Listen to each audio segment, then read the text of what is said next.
More than 3 decades ago, one of the most powerful men in America spent money to buy 114,000 acres of barren land in Montana. At that time, this place had only clouds of dust, muddy rivers, and grasslands grazed down so severely that nothing was left except mud and rocks. He gave 2 orders that left the entire region confused. Drive out all the domestic cattle and remove every barbed wire fence. He wanted to bring back a ghost, the American bison, an animal that had been hunted to the edge of extinction since the 1880s. The entire state of Montana called him insane. Ranchers swore that he would fail within 5 years. They believed bison were a biological disaster that would destroy the local economy. And for the next 22 years, they were right. He lost money every single year. He became the laughingstock of the entire region for 3 decades. But 37 years later, that same land became home to a herd of 51,000 bison, becoming the most complete wild ecosystem in the 48 contiguous states of America. Even wolves, elk, and native trout found their own way back as soon as the fences disappeared. What really happened inside the forbidden land that Ted Turner protected at all costs? Everything began in 1989, when the Flying D Ranch in Gallatin County was standing on the edge of ecological collapse. 80 years of overgrazing by livestock had turned this place into a degraded land of dust and dead grass. The rivers were muddy because there were no plant roots left to hold the soil. When Ted Turner bought the place for $20,187 US per acre, Montana's ranching community was outraged. In the culture of the American West, cattle ranching is a core foundation. Removing domestic cattle to raise bison was like destroying a long-standing traditional value. But Turner did not care. He ordered miles of barbed wire fences, removed the very thing that had divided this land into narrow sections for nearly a century. He wanted the land to open up. He wanted it to return to the natural state of the 1800s. Despite warnings about erosion and disease from experts, Turner believed the fences themselves were the cause of prairie decline. When confined in a small space, livestock graze grass down to the roots, destroying the ability of plants to recover. Removing the fences restored the natural migration cycle of the land. But nature did not operate according to his wishes. The first year losses, the 10th year losses, the 20th year still losing money. His bison herd did not generate profit like domestic cattle. They moved too much, were difficult to control, and there was not a large enough consumer market at the time. Local ranchers believed they had won. They were only waiting for the day this billionaire ran out of money and gave up. But they were wrong. Turner did not care about short-term profit. He was carrying out a promise from 78 years earlier, a goal he was willing to trade his entire fortune for. In 1948, long before he became the media mogul who owned CNN, Ted Turner was just a 10-year-old boy in a library in Cincinnati. There, he happened to read an article in National Geographic that completely changed his life: the near-total disappearance of the American bison. In the 1800s, there were around 30 to 60 million bison moving across the Great Plains. They were so numerous that a migrating herd could take 3 days and nights to pass through a single point. Then humans appeared. In less than one human lifetime, from 60 million animals, the number of bison was destroyed down to exactly 325, a large-scale biological extinction. That 10-year-old boy swore that if he ever had the resources, he would bring them back. For the next 40 years, Turner obsessively accumulated wealth. He turned a nearly bankrupt UHF television station into a large-scale media network. He created CNN, the first 24-hour news network. changing the way the whole world received information.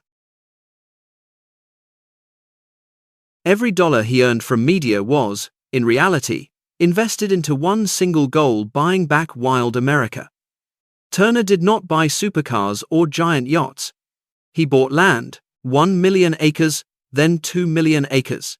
At that time, he became the individual who owned the most land in America. But the tragedy was this: money can buy land, but money cannot buy life. This is the point Turner's neighbors did not understand. They saw bison, but Turner saw a tool for ecosystem restoration. Why bison instead of domestic cattle? The numbers below will amaze you. A domestic cow spends 45% of its day grazing at the same height, in the same patch of land, until the ground is stripped bare down to the roots. They remain too long beside streams, trampling riverbanks, and turning the water into a degraded source. By contrast, bison move like a force of nature. They spend only 25% of their time eating and keep moving continuously. A bison herd can cross 11,000 hectares before returning to the same place. They approach an area in dense groups, impact the grass in one intense cycle, and then disappear for months. That gap is when prairie grass grows back stronger than ever, with roots driving deep into the ground to search for nitrogen.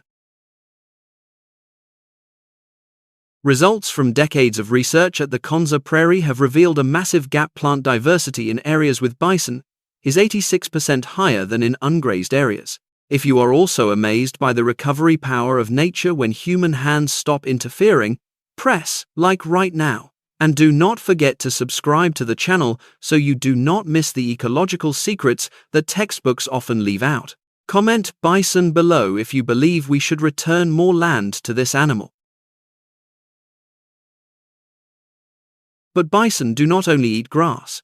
They are also ecological engineers. Their dust-bathing behavior creates giant depressions in the ground. When rain falls, these depressions become tiny wetlands, the starting point for an entire new ecosystem of insects, birds, and native seeds stuck to bison, fur, and scattered everywhere. In addition, the natural manure from bison contains special bacteria that help the soil recover faster. The data shows that the soil at Flying D Ranch stores 3 times more carbon than traditional cattle ranches. This means the bison herd is operating a massive air cleaning system, helping fight climate change in a completely natural way. After more than 30 years, Turner's land is no longer farmland. It has become a self-operating living system with the ability to recover on its own without any human intervention. When the ecosystem had reached a state of self-balance, nature began welcoming the final missing pieces. In 2003, an event occurred that shook the entire state of Montana. A pack of gray wolves suddenly appeared at Flying D. It is important to understand that in Montana, wolves are the greatest competitor.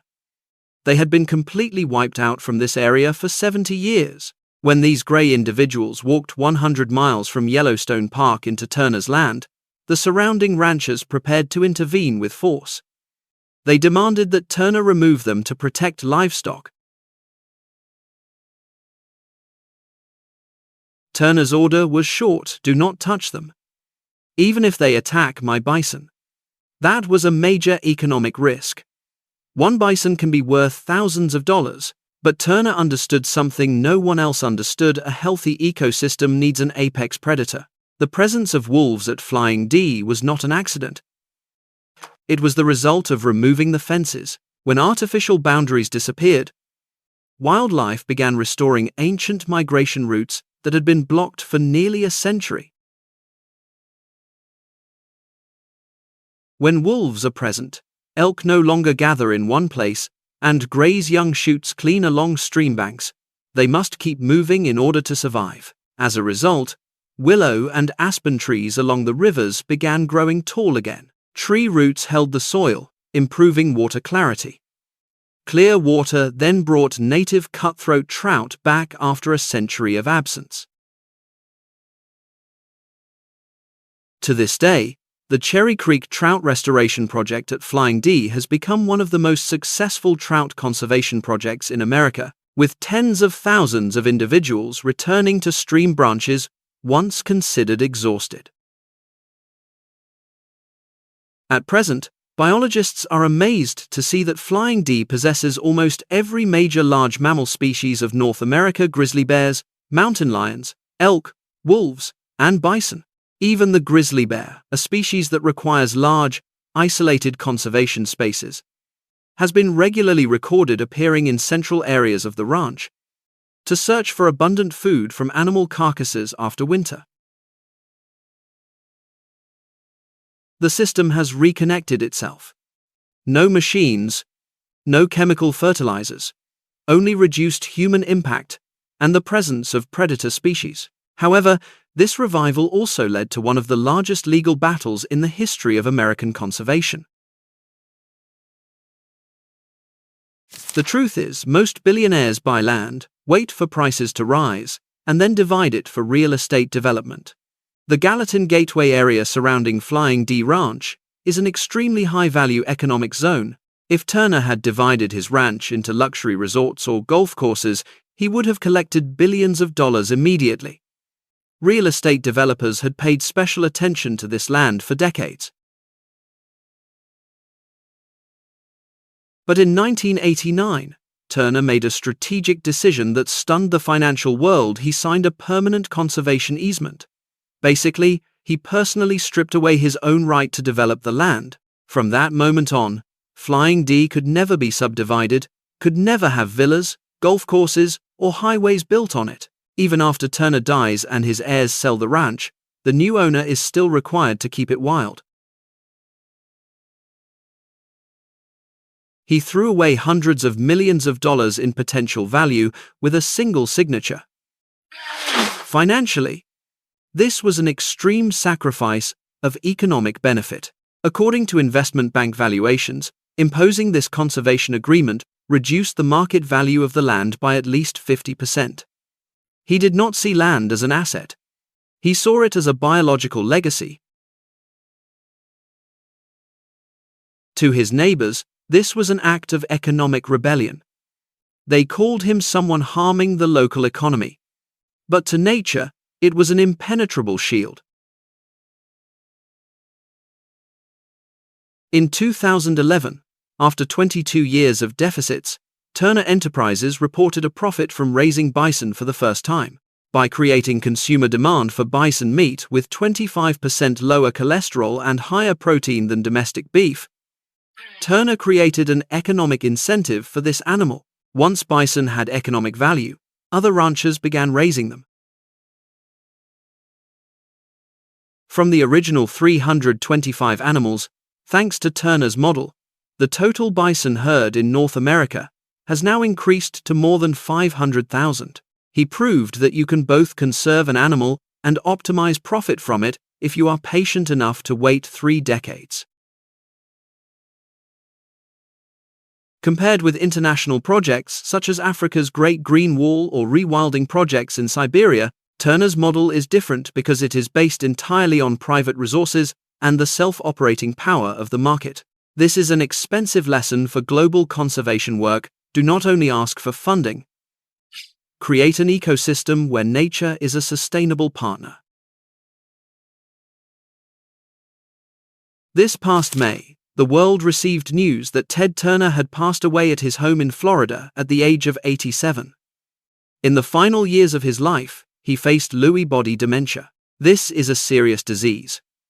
But Turner publicly revealed his diagnosis in 2018 to help the public understand that this was not Alzheimer's, but a different battle of the mind. He forgot the names of old friends, even the media empires he had once built. But there was one thing he never forgot: the bison.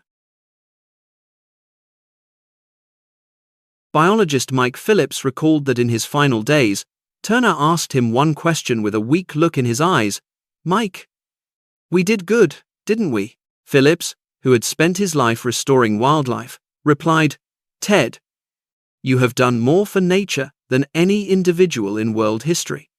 The man who had once been a famous media figure, the most determined billionaire in America, was moved when he heard those words. Today, his herd of 51,000 bison stretches across 17 ranches in multiple states, forming the largest self-sustaining population in the world. They are no longer creatures on the edge of extinction.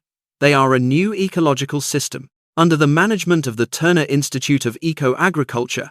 Established in 2021, research at Flying D is being shared with indigenous tribes across America to help them bring bison back to their ancestral lands.